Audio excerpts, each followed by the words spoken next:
Welcome to our channel easy cooking the Kongu style. இன்றைக்கி நம்ம சேனலில் என்ன பார்க்க போகிறோம்னா ஒரு ஸ்வீட் ரெசிபி பார்க்க போகிறோம். அது என்ன பேருனா பழப்பணியாரம் அல்லது சொயா மாவுன்னு சொல்லுவாங்க. அதுக்கு 2 வாழைப்பழ பூம்பழம் வேணும், மைதா, சர்க்கரை, இது 3 தேவையான பொருள். ஃபஸ்ட்டு பழத்தை மிக்ஸி ஜாரில் போட்டுட்டு சர்க்கரை ஆட் பண்ணிக்கணும். அது ரெண்டையும் பேஸ்ட் மாதிரி அரைச்சிக்கணும்.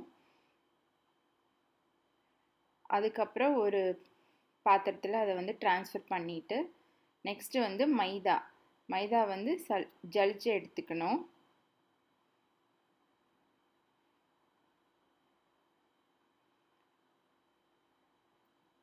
அப்புறம் இது ரெண்டையும் மிக்ஸ் பண்ணணும். தண்ணி ஆட் பண்ணக்கூடாது. ஏன்னா நம்ம சர்க்கரை வாழைப்பழம் ரெண்டுமே பார்த்திங்கன்னா கொஞ்சம் லூஸாக இருக்கும். அதனால அது டைட் பண்ணுறதுக்காக நம்ம மைதா போட்டு மிக்ஸ் பண்ணிகிட்ருக்குறோம்.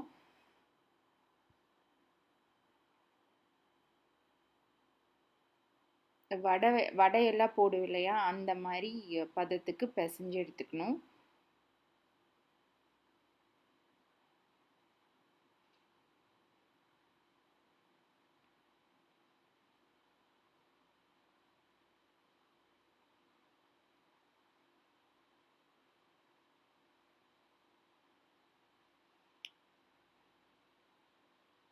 நெக்ஸ்ட்டு சோடா உப்பு கொஞ்சமாக ஆட் பண்ணுறேன்.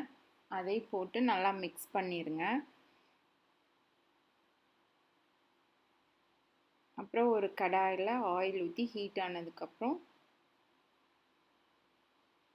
சின்ன சின்ன பால்ஸ் மாதிரி போட்டு ஃப்ரை பண்ணி எடுத்துருங்க. ஃப்ரை பண்ணுறது லோ ஃப்ளேமில் வச்சு பண்ணணும்.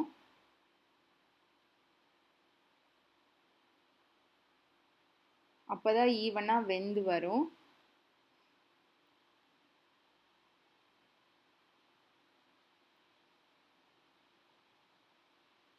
நல்லா ஓரளவு மீடியம் ப்ரௌன் ஆனதுக்கப்புறம் எடுத்துருங்க.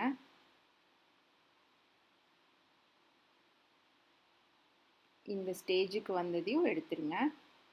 இந்த மாதிரி எல்லாமே போட்டு எடுத்துருங்க.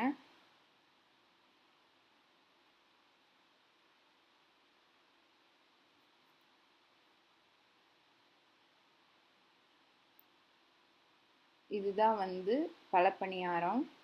இதுதான் உங்களுக்கு பிடிச்சிருக்குன்னு நினைக்கிறேன். நீங்களும் வீட்டில் இதை ட்ரை பண்ணி பாருங்கள்.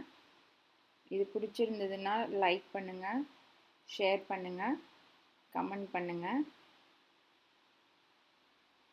தேங்க்யூ.